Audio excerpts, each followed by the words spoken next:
मेनू दिखाओ। उपन्यास ऑनलाइन पूरा पढ़े। उपन्यास बिन। उपन्यास सर्वनाश का लोहार अध्याय 346 बुराई से निपटना 2। सर्वनाश का लोहार C346 बुराई से निपटना 2 एड्स बाय पब फ्यूचर। अध्याय 346 बुराई से निपटना 2। मुझे बताया गया कि आप एक वस्तु बेचना चाहते हैं, एक बहुत ही कीमती वस्तु। देव ने सीधे मुद्दे पर आते हुए कहा। हाँ, यह एक शानदार हार है। दुर्भाग्य से यहाँ कोई मूल्यांकन करता नहीं है जो मेरी जानकारी की पुष्टि कर सके। सेठ ने निराश होकर आह भरी। बेशक यह एक समस्या है, लेकिन इसे आसानी से हल किया जा सकता है जब कोई इसे पहनता है और इसकी प्रभावशीलता की पुष्टि करता है। ये फिर क्या कर सकता है? देव ने समझदारी से कहा। एक विकल्प समस्या है। एक बार जब कोई इसे सुसज्जित कर लेता है तो यह उस व्यक्ति से आत्माबद्ध हो जाएगा। उस बिंदु पर कोई भी इसे वापस नहीं ले सकता या चुरा नहीं सकता। भले ही वह व्यक्ति मर जाए, आइटम बेकार हो जाएंगे। इसके अलावा ये पहनने वाले की ताकत और चपलता को 50 से बढ़ाता है, मन को 300 से बढ़ाता है और एक निष्क्रिय कौशल प्रदान करता है जिसे सुदृढ़ीकरण कहा जाता है। देव ने समझदारी से मुस्कुराया, लेकिन यह वास्तव में एक आत्मसंतुष्ट मुस्कान थी। मूल रूप से वह किसी तीसरे पक्ष पर दोष मढ़ते हुए केवल आइटम चुराने के लिए एक परीक्षण का उपयोग करना चाहता था। अब जब तक वह आइटम पर अपना हाथ रख सकता था, तब तक उसे वापस पाना उसके लिए संभव नहीं था। क्या मैं वह वस्तु देख सकता हूँ? उसने उत्साह से पूछा। किसी को यह जानना था कि 64 के स्तर वाले किसी व्यक्ति के रूप में आशा के बिग बॉस के पास पहले से ही कालकोठरी छापों से कुछ महाकाव्य रेटेड आइटम थे। हालांकि आभूषण गिरना आमतौर पर दुर्लभ था और उच्च रेटिंग वाले लगभग न के बराबर थे। ऐसी वस्तु के प्रति उसका लालच बहुत बड़ा था। बेशक, लेकिन पहले मैं जानना चाहूंगा कि क्या तुम मेरी कीमत चुका सकते हो? अगर मैं नहीं कर सकता तो मैं आपको आमंत्रित नहीं करता। 400 से ज्यादा लोगों के अभियान के लिए 3 हफ्ते का राशन है ना? ये तहखाने में रखा हुआ है। देव ने अपनी हंसी दबा ली। कीमत तो वाजिब थी, हाँ, लेकिन कौन एक हार के लिए इतना पैसा देगा? जैसे ही वह इसे अपने हाथ में लेगा, उसके लड़के इस आदमी और उसके कारवां का ख्याल रखना शुरू कर देंगे। वह सिर्फ खुद को ही दोषी ठहरा सकता था कि उसने एक जेड रिंग को संजोकर रखा था। मुझे खेद है अगर यह असभ्य लगे, लेकिन क्या मैं इसे देख सकता हूँ? एक बार जब मुझे यकीन हो जाएगा कि आप भुगतान कर सकते हैं, तो मुझे व्यापार शुरू करने में कोई आपत्ति नहीं है, युवा ने सावधानी से पूछा। बेशक, चलो चलते हैं। व्यापार को कभी भी इंतजार में नहीं छोड़ना चाहिए, देव ने खुश होकर कहा। वह और उसके साथी कारवां नेता को वापस लिफ्ट में ले गए और बेसमेंट में ले गए। ये बिग देव का निजी भंडारण था। जिस जगह पर उन्होंने लिफ्ट छोड़ी थी, वह एक भूमिगत पार्किंग स्थल था। अब ये छत तक लकड़ी के बैरल और बैगों से भर गया था। ये आटे, आलू और चावल के बैग हैं। बैरल में फल और अचार वाली मछलियां हैं। ये 400 लोगों को 3 से 4 हफ्तों तक खिलाने के लिए पर्याप्त है। Ads bye pub future. क्या आप सचमुच एक पेंडेंट के लिए ये सब बेचने को तैयार हैं? युवक ने सामान के ढेर को देखकर भयभीत होकर पूछा। मैं अपनी बात का पक्का आदमी हूँ। एक महान वस्तु के बदले में ये सब उचित से भी अधिक है, उसने उस आदमी की पीठ पीछे एक भेड़िया जैसी मुस्कान के साथ कहा। बहुत बढ़िया, सेठ ने कहा और आखिरकार एक छोटा सा डिब्बा निकाला। मैं इस सौदे से संतुष्ट हूँ। सारा राशन स्टोर करने में थोड़ा समय लगेगा। मैं तुम्हें ये पहले ही दे दूंगा ताकि तुम इसकी ताकत के बारे में खुद को आश्वस्त कर सको। उसने बड़ी मुस्कान के साथ कहा। लोहार ने ढक्कन खोला और बिग देव को दिखाया। वह अपनी संतुष्टि भरी मुस्कान को छुपाने में असमर्थ था। बड़े आदमी ने तुरंत बॉक्स से पेंडेंट उठाया और पागलों की तरह हंसने लगा। जब उसने इसे पहना तो हार वास्तव में उसकी त्वचा में धंस गया और एक टैटू में बदल गया जिसे हटाया नहीं जा सका। तुम ऐसा कुछ नहीं करते मूर्ख, उसे पकड़ो दोस्तों। अरे नहीं, तुम क्या कर रहे हो? सेठ हैरान होकर बोला क्योंकि उसे अपराधी सरगना के अंगरक्षकों ने पीछे धकेल दिया था। हाँ, कोई भी तुम्हारी मदद करने नहीं आएगा। तुम केवल अपनी नासमझी को दोष दे सकते हो, देव ने कहा और पेंडेंट पहन लिया जबकि सेठ उसके गुंडों के हमलों से लड़ रहा था।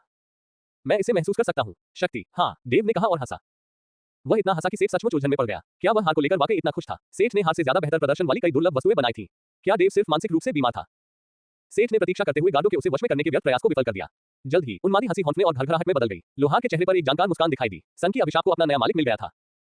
लेस देन सन की अभिशाप। अवशेष स्थायित्व 3500। 1 बंधन का अभिशाप। 2 निष्क्रिय कौशल सुदृढ़ीकरण। 3 निष्क्रिय कौशल सन की शक्ति। Ads bye pub future. 4 जोड़ 25 शक्ति। 5 जोड़ 300 मन। शिल्पकार स्मिथ के दुष्ट हाथों द्वारा बनाया गया एक भयानक पेंडेंट और हार। बेहतरीन शिल्प कौशल और रहस्यमय तकनीकों के मिश्रण से बनाया गया ये शुद्ध दुर्भावनापूर्ण इरादे का काम है। यदि भविष्य में इस पेंडेंट की प्रसिद्धि बढ़ती है तो यह एक पौराणिक वस्तु के रूप में विकसित हो सकता है। सच में यह एक ऐसा आभूषण है जिसे कोई भी पहनना नहीं चाहेगा। सेठ ने जो सामग्री इस्तेमाल की थी वह भी उसके अच्छे मूड का एक कारण थी जब उसने इसे पूरा किया। बंधन के अभिशाप का प्रभाव यह था कि उपयोगकर्ता तब तक आइटम को उतारने में असमर्थ होगा जब तक कि वह टूट न जाए। यह प्रभाव एक अंगूठी से आया था जो मूल रूप से less than bones of set greater than से बने चेनमेल के लिए बनाई गई थी। यह अभिशाप सामग्री के यादृच्छिक प्रभावों की अभिव्यक्ति थी। निष्क्रिय सुदृढ़ीकरण कौशल की उत्पत्ति भी कुछ ऐसी ही थी। अस्थिर जिनके साथ अपने प्रयोगों के दौरान उन्होंने less than feeding brass greater than नामक एक अनोखी सामग्री की एक छोटी सी पट्टी बनाई थी। यह सामग्री स्वाभाविक रूप से किसी भी व्यक्ति और किसी भी चीज की जीवन शक्ति को खा जाती थी। सेठ ने ब्लडविंकर बेलार के साथ मिलकर निष्क्रिय कौशल बनाया जो पहनने वाले के जीवन को लगातार खाकर आइटम की मरम्मत और स्थायित्व को बढ़ाता था। इसका मतलब यह था कि इसे वस्तुतः तोड़ा नहीं जा सकता था जब तक कि कोई इसे एक हमले में नष्ट करने में कामयाब न हो जाए। मनमौजी शक्ति ने हार पहनने वाले से जीवन की मात्रा को प्रभावित किया। यह एक अजीब प्रभाव था जो अस्तित्व में आया क्योंकि सेठ देखना चाहता था कि बंदरों की अहंकारी आत्माएं क्या करेगी। उसने इसके लिए कुछ भ्रमित और नाराज बंदरों की आत्माओं को भी एक साथ मिला दिया था जिससे वे और भी अधिक प्रतिशोधी और विकसित हो गए थे।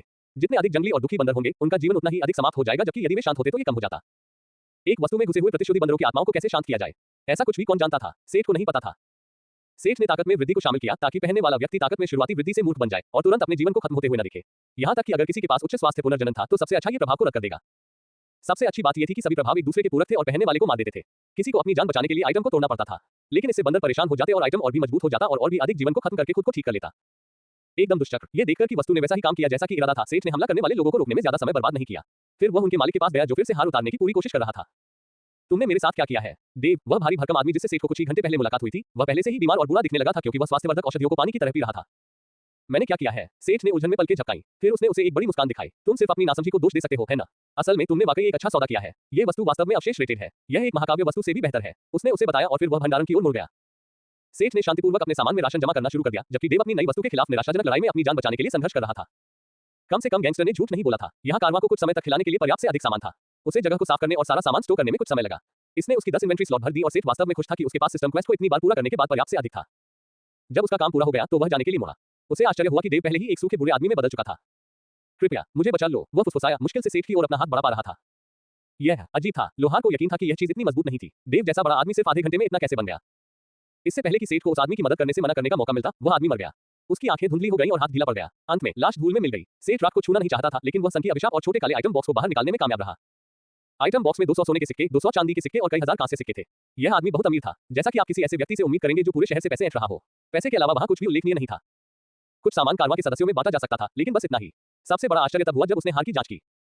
लेस देन सन की अभिशाप, अवशेष, स्थायित्व 5100, 1 बंधन का अभिशाप, 2 निष्क्रिय कौशल सुदृढ़ीकरण, 3 निष्क्रिय कौशल सन की शक्ति, 4 जोड़ 30 ताकत, 5 जोड़ 400 मन, शिल्पकार स्मिथ के दुष्ट हाथों द्वारा बनाया गया एक भयानक पेंडेंट और हार।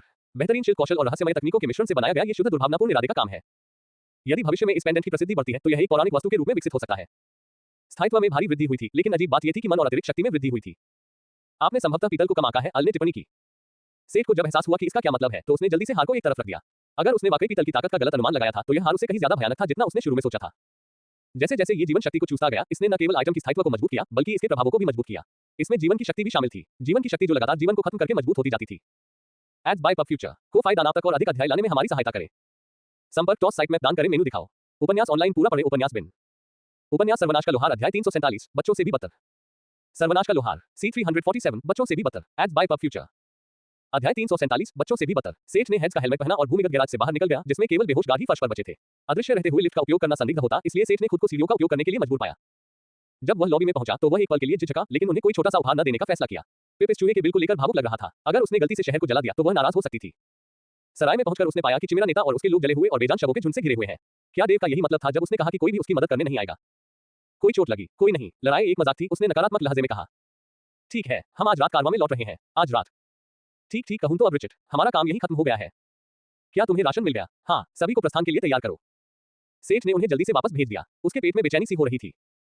रात के अंधेरे में जादू की रोशनी आसानी से देखी जा सकती थी। वे अभी अभी गेट से बाहर निकले थे और उन्हें दूर दूर तक युद्ध के निशान दिखाई देने लगे थे। ऐसा क्यों था कि हर बार जब वह बाहर निकलता था तो ये लोग मुसीबत में फंस जाते थे? वे बच्चों से भी बदतर थे।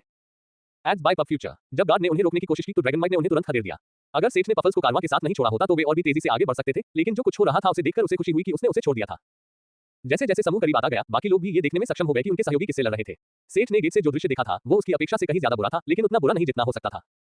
अब उसे यकीन हो गया था कि देव का यही मतलब था। कैंप के आसपास की जमीन भीड़ों की बड़ी बड़ी लाशों से अटी पड़ी थी। जबकि कई भीड़ें अभी भी इन रोएदार शैतानों से लड़ रही थीं, वहीं कुछ अपने मालिकों का ध्यान भटकाने में लगी हुई थी। दिग्गज किसी तरह से कोई उन्हें फुसलाकर कारवां के शिविर स्थल तक ले जाने में कामयाब हो गया और लड़ाई छिड़ गई।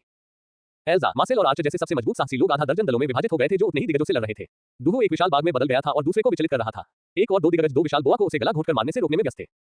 इवान इस समय वास्तव में चमक रहा था, खास तौर पर दलदल में अपने प्रशिक्षण के बाद। वहां सिर्फ दो ही नहीं, विशालकाय टाइटेनोबोआ थे। अपने स्तर को बढ़ाने के बाद वह एक बार में जितने समझ ला सकता था उसकी संख्या भी बढ़ गई थी।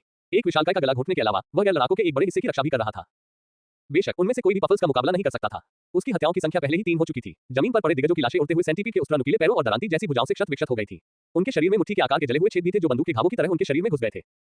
आईवी सर ने जिन दिग्गजों को काबू में रखा था वे अपने गिरे हुए साथियों से ज्यादा बेहतर नहीं दिख रहे थे। यह आश्चर्य की बात थी कि वे अभी भी चलने में सक्षम थे।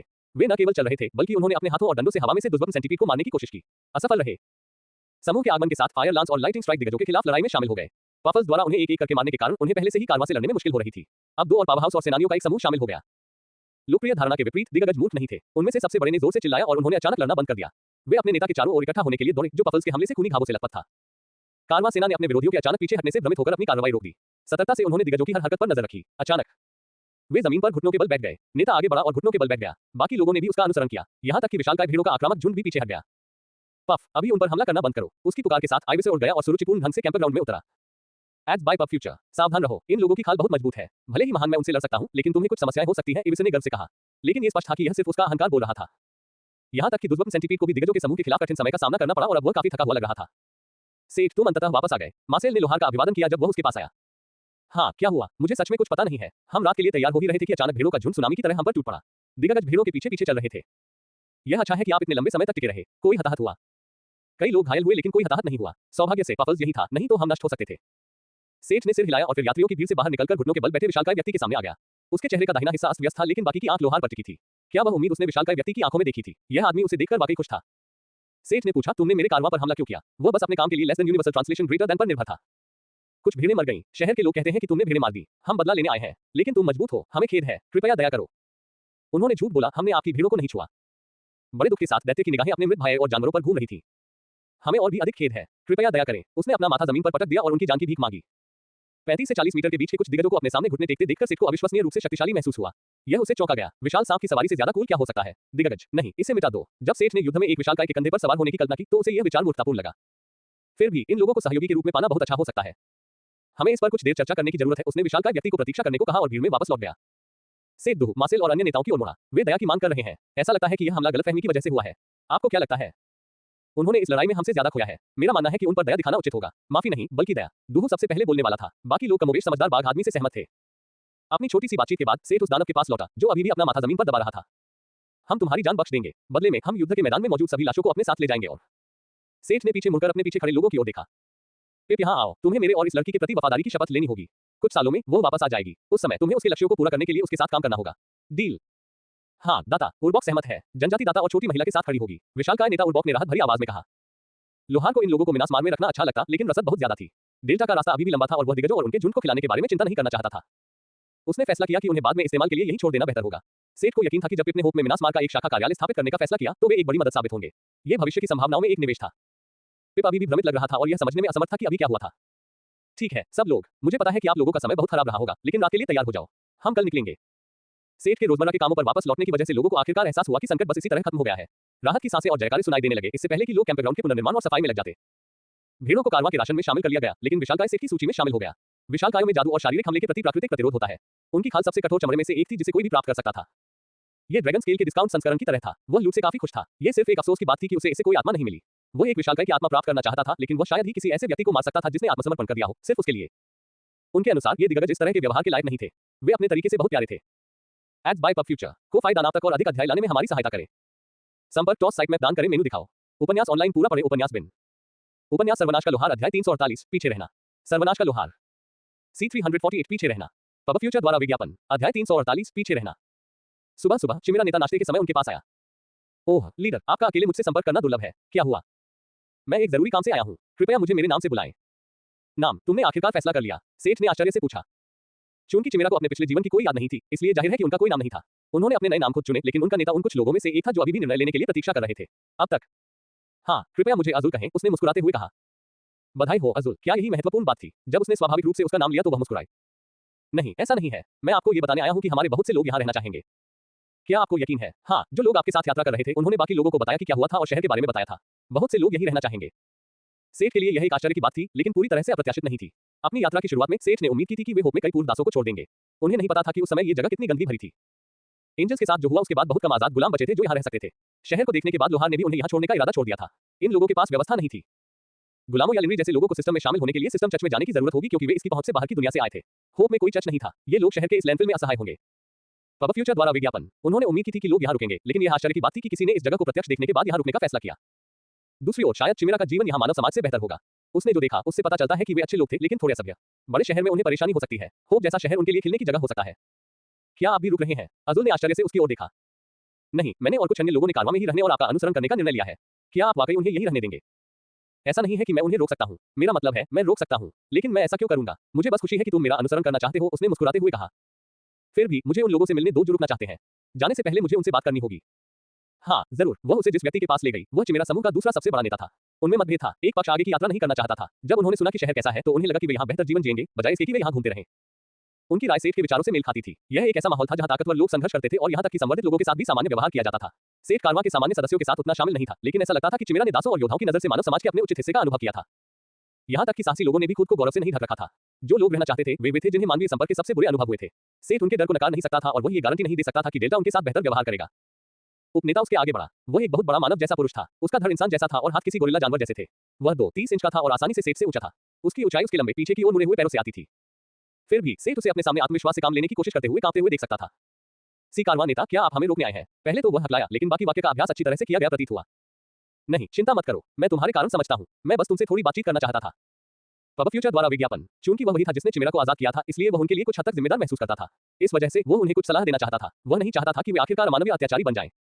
उसने उन्हें नैतिकता पर पूरा उपदेश दिया। खैर कम से कम उसका अपना दृष्टिकोण तो था। उसने उन्हें विशाल की तरह ही शपथ भी दिलवाई, पिप को उसके लक्ष्यों में मदद करने के लिए, जब वह एक दिन यहाँ वापस आए। भगोड़ों से निपटने के बाद कारवां अपने रास्ते पर वापस चल पड़ा। कुछ दिनों के बाद बचाव दल के पश्चिम की ओर तेजी से बढ़ने के कारण पर्वत अपनी सीमा के करीब पहुंच चुके थे। गामा से रवाना हुए उन्हें 3 हफ्ते हो चुके थे और बुरी खबरें लगातार आ रही थी। लियोना को ये संदेश एक संचार क्रिस्टल के माध्यम से मिले। सबसे पहले रोमांच की एक लहर लौटी और अंधेरे के एक जीवित जंगल की सूचना दी जिसने उनकी जान लेने की कोशिश की। उनके बयान और साइमन की पुष्टि से यह स्पष्ट हो गया कि धर्मतंत्र के पतन के बाद भ्रष्टाचार तेजी से फैल गया था। इससे पहले ये स्टार्टा गांव ही था जिसने अंधेरे और जंगल के विकास को रोका था। जब एक संदेशवाहक वापस लौटा और उन्हें बताया कि वे भयानक जंगल पर सफलतापूर्वक विजय प्राप्त कर चुके हैं, तो वे शांत हो गए। हालांकि वह वास्तव में क्या हुआ इसके बारे में समझने योग्य रिपोर्ट देने में असमर्थ था। आग की बारिश और राख के रेगिस्तान के बारे में कुछ, ये बहुत ही रहस्यमय और समझने में कठिन लग रहा था। पुजारी ने राजकुमारी को केवल ये बताया कि कारवां खतरे पर काबू पा चुका है। यदि उन्होंने आग के सागर के बारे में सूचना दी होती तो मीना और अन्य लोगों को पता चल जाता कि उन्हें बचाने के लिए कौन आगे आया था। अभी वे कारवां से नवीनतम समाचारों के कारण जल्दी में थे। संदेशवाहक के आने के कुछ ही दिनों बाद लगभग उसी समय डेल्टा में कई सौ भ्रमित और बुरी तरह से घायल साहसी लोगों की एक लहर आ पहुंची। इसमें कुछ समय लगा, लेकिन जब उन्होंने अपने बयानों को एक साथ रखा तो वे इस निष्कर्ष पर पहुंचे कि धर्मतंत्र की शेष सेनाओं ने जंगल के बाहर कारवां पर घात लगाकर हमला किया था। वर्तमान स्थिति अज्ञात थी क्योंकि तब से कोई नया संदेशवाहक नहीं भेजा गया था। यही कारण था कि लीना और साम्राज्य वाई सिटी और अर्गेट नो की संयुक्त सेनाएं लगातार जल्दी में थी। लीना ने सीधे पूर्व की ओर यात्रा करके हो की ओर अपना लक्ष्य बनाया। उन्हें शहर के बारे में उन पहले दूतों से पता चला जिन्हें वापस भेजा गया था। कारवां के बारे में आखिरी बार सुनने के बाद से उन्हें एक सप्ताह से थोड़ा अधिक समय हो गया था और धीरे-धीरे माहौल बदल गया। मार्क बेकर और अर्गेट नो के जनरल कारवां के बचने के बारे में निराशावादी थे। यहां तक कि राजकुमारी को भी संदेह था, लेकिन उसने उन्हें आवाज नहीं देने का फैसला किया। फिन और यूलकैट के फर इस बात पर अड़े थे कि उन्हें चलते रहना है। पब फ्यूचर द्वारा विज्ञापन, वे चलते रहेंगे भले ही नेता ने फैसला किया हो कि यह निराशाजनक है, और वापस लौट गया। वह उन्हें और विशेष रूप से फिन को पीछे नहीं छोड़ना चाहती थी। हालांकि अगर जीवन के कोई संकेत नहीं थे तो उसके पास कोई विकल्प नहीं था। मुझे नहीं लगता कि हम इस गति से आगे बढ़ पाएंगे, माइक ने कैंप फायर पर कहा। यूलकैट के बाकी फर थोड़े उदास दिख रहे थे। हाँ, दूसरे नेता राजकुमारी पर दबाव डाल रहे हैं। ऐसा नहीं है कि मैं उनकी बात नहीं समझता। ठंडे शवों को इकट्ठा करने के लिए आधे महाद्वीप की यात्रा करना उनके लिए बहुत ज्यादा खर्च होगा। लिक्सिस ने कहा। आप इसे बेहतर तरीके से कह सकते थे, लेकिन हाँ, ऐसे समय में शवों की बरामदगी जैसे मानवीय मिशनों को उच्च प्राथमिकता नहीं दी जाती है। हम खुश हो सकते हैं कि यह एक बचाव अभियान भी है। बुल्को ने टिप्पणी की। अरे इतना निराश मत हो, हम सब जानते हैं कि सेठ को धार्मिक पागलों के झुंड के कारण मरना नहीं चाहिए, है ना मीना? फिन ने आत्मविश्वास से कहा। ठीक है, भले ही पूरा कारवां नष्ट हो जाए, लेकिन सेठ और पफल्स उनमें शामिल नहीं होंगे। हाँ, वह आदमी कभी ऐसी लड़ाई नहीं लड़ता जिसे वह जीत न सके, माइक ने मजाक में कहा। मीना ने सिर हिलाया। वह उस लापरवाह भाई से अलग है जो लड़ाई में कूद पड़ता है और जब प्रतिद्वंद्वी बहुत मजबूत होता है तो उसे अपनी जान बचाने के लिए दूसरों की जरूरत पड़ती है। वह तो केवल एक बार था, कम से कम 3 बार, फिन ने कहा। दरअसल अभी 7 बजे हैं, तुम तो हाल ही में हमारे साथ आए हो। तुम भी, बुल्को, रुको, तुमने गिनती रखी थी, परेशान पार्टी नेता ने कहा। मेरा मतलब है उसके पास अल्सर है, अगर वह कूलडाउन से बाहर है तो शायद ही वह कोई लड़ाई हार पाए। लिक्सिस अपने नेता के टूटे हुए गर्व को बचाने के लिए कूद पड़ा। फिन ने निष्कर्ष देते हुए कहा, मुद्दा यह है कि वह निश्चित रूप से वहां है। हम हार नहीं मान सकते। योजक चिन्ह, प्रतिवेदन, ऐसा लगता है कि मित्र राष्ट्रों की सेनाएं पश्चिम की ओर बढ़ रही हैं। वे बिना रुके आगे बढ़ रहे हैं और जल्द ही हमारे पास पहुंच जाएंगे। वे लानत मलामत करने वाले कमीने, काश धर्मतंत्र ने अपना वादा निभाया होता। वे बेकार के गुलाम, सभी अक्षम, बिल्कुल अपने भगवान की तरह। मालिक, हम क्या करें? हमें किसी कमजोर जानवर की तरह शिकार नहीं बनाया जाएगा। इसका अंत एक बड़ी लड़ाई में होगा, या तो वे या हम। पब फ्यूचर द्वारा विज्ञापन को फायदा नाम तक और अधिक अध्याय लाने में हमारी सहायता करें। संपर्क टॉस साइट मैप दान करें। मेनू दिखाओ। उपन्यास ऑनलाइन पूरा पढ़े। उपन्यास बिन। उपन्यास सर्वनाश का लोहार अध्याय 349, पीठ में छुरा घोंपना। सर्वनाश का लोहार C349, पीठ में छुरा घोंपना। एड्स बाय पब फ्यूचर। अध्याय 349, पीठ में छुरा घोंपना। शाम हो चुकी थी और दुनिया में सिर्फ चांद और तारे ही रोशनी कर रहे थे। मित्र सेना रात को कुछ देर आराम करने और अपने घोड़ों की देखभाल करने के लिए रुकी हुई थी। मीना, फिन और कुछ अन्य महिलाओं ने नहाने के लिए एक शांत छोटी झील ढूंढ ली थी। वे कई सप्ताह से घुड़सवारी कर रही थी और उन्हें ठीक से नहाने के बहुत कम मौके मिले थे। मुझे वाकई उम्मीद है कि हम जल्द ही उम्मीद की किरण पा लेंगे। ये सबसे संभावित जगह है जहां वह हो सकता है। तुम्हें भी उसकी उतनी ही याद आती है जितनी फिन को, है ना? क्या खुद को रोकना इतना मुश्किल है? नन्ही परी ने भेड़िए जैसी मुस्कान के साथ पूछा। ऐसा इसलिए नहीं है, मुझे उसकी बहुत याद आती है, मीना ने शर्माते हुए कहा। ओह प्लीज, कितना समय हो गया, आखिरी बार कब था? फिन चिढ़ाता रहा। टूर्नामेंट के फाइनल से पहले वाली सुबह। हाँ ठीक है, मुझे उसकी नाइट ड्यूटी भी याद आती है। यह अब तक की सबसे लंबी छुट्टी है। मुझे याद नहीं आ रही है, उसने शर्म से कान नीचे करके कहा। फिन को यह पता था, मैं फिन, उसने लकड़ी की ओर देखा। मीना के कान खड़े हो गए। जंगल में एक शांत दरार ने उन्हें सचेत कर दिया था। एक पीपर, कई। तुरंत ही उन्होंने अपना पूरा सामान तैयार कर लिया। पहले तो दूसरी महिलाएं हैरान रह गईं, लेकिन जल्द ही उन्होंने भी उनका अनुसरण किया। बाहर आओ और हम तुम्हारी जान बख्श सकते हैं। फिन की आवाज जंगल में गूंज उठी। इतने छोटे से प्राणी से यह आवाज बहुत ही स्पष्ट और तेज थी। पब फ्यूचर द्वारा विज्ञापन। कुहिक, मुझे उम्मीद थी कि शुरुआत में कुछ महिलाएं आसान लक्ष्य होंगी। लगता है मैं गलत था। अच्छा हुआ कि मैं तैयार होकर आया था, एक विक्षिप्त आवाज ने जवाब दिया। झील के आसपास की परछाइयों से बाहर निकले लोग उनकी सेना के कुछ लोग नहीं थे। वे एक मानव जार्किस्ट और कई प्रबुद्ध लोग थे। ट्यूमर युक्त, विकृत मास्क, सींग, बाल, दांत और पंजों वाले विशालकाय राक्षस। धिक्कार है, घात लगाकर हमला। जब लोगों ने संख्या देखी तो कई लोगों ने कोसा। उनकी कंपनी के बाकी लोगों का क्या हुआ? या क्या इन राक्षसों ने पहले उन्हें खत्म करने और अपनी संख्या बढ़ाने की योजना बनाई थी? या शायद उनके इरादे ज्यादा कामुक प्रकृति के थे? इनमें से कई जानवर नग्न थे और बेशर्मी से अपने कठोर मुकुट के गहने दिखा रहे थे। उन्हें पकड़ो, बदसूरत मानव चिल्लाया और विशालकाय जानवर झील की ओर दौड़ पड़े। उफ, मुझे उल्टी मत करवाओ, मीना ने छाया में गायब होने से पहले कहा। हालांकि रक्षकों की संख्या थोड़ी ज्यादा थी, लेकिन दुश्मन की सेना अविश्वसनीय रूप से शक्तिशाली और खतरनाक थी। बस एक छोटी सी खरोंच उन्हें उसी चीज में बदल सकती थी। के उन्हें बहुत ज्यादा चोट मत पहुंचाओ। अगर तुम उन्हें बहुत ज्यादा नुकसान पहुंचाओगे तो मजा नहीं आएगा। लेकिन क्या होगा अगर एक या दो को नुकसान पहुंचाओ? यह उम्मीद से ज्यादा मजेदार हो सकता है। उफ, क्या? उसकी छाती से एक साफ चांदी जैसी सफेद तलवार निकली थी। हिक, मुझे बुरा नहीं लगता, लेकिन अब मुझसे रोने की उम्मीद मत करो। गिरने से पहले उसने एक भद्दी टिप्पणी की। वो पीछे से इसे लेने में उतना अच्छा नहीं था जितना उसने सोचा था। तुम्हें शायद उम्मीद नहीं थी कि तुम पीठ पीछे वार करने से बेहोश हो जाओगी, है ना? मीना ने आत्मसंतुष्ट होकर कहा और मंत्रोच्चार करने लगी। अगले ही पल मांस के जानवर छाया जंजीरों से बंध गए। दूसरी औरतें भी पीछे नहीं हटी और अपने विरोधियों को पीटना शुरू कर दिया। एक बार जब वे सभी पुनर्जन्म मश में बदल गए तो मीना ने अपनी बर्फ के टुकड़े से सभी को घायल कर दिया ताकि उनकी आत्मा को नष्ट कर दिया जा सके। यह एकमात्र हथियार था जो वर्तमान में ज़ार्किस्टो को मारने में सक्षम था। मीना ने कहा, हमें वापस जाना होगा और मुख्य बलों को चेतावनी देनी होगी। वे सभी अलग अलग दलों और रैंकों से थे, लेकिन वे सभी मीना से सहमत थे और किसी और घात से सावधान होकर एक सख्त गठन में वापस भागे। विश्राम स्थल पर पहुंचने से बहुत पहले ही उन्होंने युद्ध का शोर सुना। महिलाओं का समूह जंगल से बाहर आया और अंततः उन्हें समझ में आया कि क्या हो रहा था। विकृत जानवरों की एक सेना लगातार मित्र देशों की सेना पर हमला कर रही थी। भयानक रूप से विकृत भेड़ियों और भालुओं ने आसानी से 5-10 लोगों को व्यस्त रखा। हालांकि हिरण, खरगोश, लोमड़ी, पक्षी और अन्य वन्य जीव भी कम खतरनाक नहीं थे क्योंकि वे लोगों पर तेजी से हमला करते थे। वे सभी उत्परिवर्तित जानवरों जैसे दिखते थे जिन्हें ज़ार्किस्ट प्रबुद्ध कहते थे। कैंसेरस मांस का एक गोरे के आकार का पिंड मीना पर कूदा लेकिन जल्दी ही हवा में फट गया। यह एक अभूतपूर्व संकट था क्योंकि ज़ार्किस्टों ने पहले कभी जानवरों का इस्तेमाल नहीं किया था। अरे, क्या तुम मुझे बता रहे हो कि ये सभी संक्रामक है? महिलाओं में से किसी ने गाली दी। मरे हुओं को आगे ले आओ, छोटे जानवरों से सावधान रहो। उन्होंने लीना के आदेश सुने। युद्ध की संरचनाएं जल्दी ही बदल गईं और महिलाओं ने इस मौके का फायदा उठाते हुए अलग होकर अपनी मूल पार्टियों और दस्तों में शामिल हो गईं। अर्गेट नोरे के नेक्रोमेंसरों द्वारा बुलाए गए मरे हुए लोगों की भीड़ उनकी मांस की ढाल बन गई। हालांकि ये संक्रामक जानवर मुश्किल थे, लेकिन उनमें से कुछ ही व्यक्तिगत रूप से मजबूत थे। यहां तक कि निम्न स्तर के ज़ॉम्बी भी छोटे ज़ॉम्बी के हमलों को रोक सकते थे। मीना और फिन यूलकैट के फर्म में शामिल हो गए, जो वर्तमान में राजकुमारी की सुरक्षा कर रहे थे। जब मीना ने अपनी रिपोर्ट दी तो लीना ने सबसे पहले यही कहा, उन्होंने फिन पर घात लगाकर हमला किया। ये कमीने, ये ठीक नहीं है। हो सकता है कि दूसरे समूह भी घात लगाकर हमला कर रहे हो। हमें सावधान रहना होगा, उसने कमांडर की तरह व्यवहार करते हुए कहा। पब फ्यूचर द्वारा विज्ञापन, नए गठन के साथ मित्र सेनाएं घातक वन्य जीवों को पीछे धकेलने में सक्षम थी। लीना ने अन्य नेताओं को इस संभावना के बारे में सूचित किया कि वे उनमें से किसी को संक्रमित कर सकते हैं। फिर भी उन्हें कोई उपाय करने का समय नहीं मिला क्योंकि युद्ध के मैदान पर स्थिति बदल गई। इसकी शुरुआत दूर से गड़गड़ाहट के साथ हुई और कुछ ही पलों में उनके आसपास के छोटे-छोटे जंगल उत्परिवर्तित जानवरों द्वारा समतल कर दिए गए। ये जीव नहीं थे, बल्कि पतकार्य और कालकोठरी से उत्परिवर्तित बीट्स और राक्षस थे। उनकी संख्या कम थी, लेकिन उनकी ताकत पहले के राइफल से अतुलनीय थी। अब बीट्स की तुलना आसानी से मिनी बॉस से की जा सकती थी। वे न केवल मजबूत थे, बल्कि वे बेहद लचीले भी थे और सामान्य तरीकों से उन्हें मारना असंभव था। इसके अलावा उनके बीच छोटे और अधिक चुस्त जीव थे जो उतने ही अजय और संक्रामक थे। ये बिल्कुल अनुचित था, कम से कम एक सामान्य स्थिति में तो ऐसा ही था। जैसा कि कहावत है, कभी भी नेक्रोमेंसर के साथ संख्या में प्रतिस्पर्धा न करें। लड़ाई में जानवर का सामना करने के लिए कई हड्डी के गोले उठाए गए थे। जबकि मरे हुए लोगों ने प्लेग से ग्रस्त हमलावरों को नियंत्रण में रखा, वाइस सिटी के लोगों ने उन्हें अपने विदेशी आग्नेयास्त्रों से छेद कर दिया। एक बार जब वे कमजोर हो गए तो उन पर अंधेरा छा जाएगा और ब्लेड की हल्की चमक उनके अमर जीवन को समाप्त कर देगी। संक्रमित जानवरों का उपयोग करने के लिए ज़ार्किस्टों की रणनीति में अचानक बदलाव के बावजूद मित्र सेनाएं न्यूनतम नुकसान से निपटने में सक्षम थी। फिर भी वे सतर्क रहे। नहाती महिलाओं पर हमले के अलावा कोई और मानवीय दुश्मन नहीं था। ये स्पष्ट था कि वे किसी भी समय हमला कर सकते थे।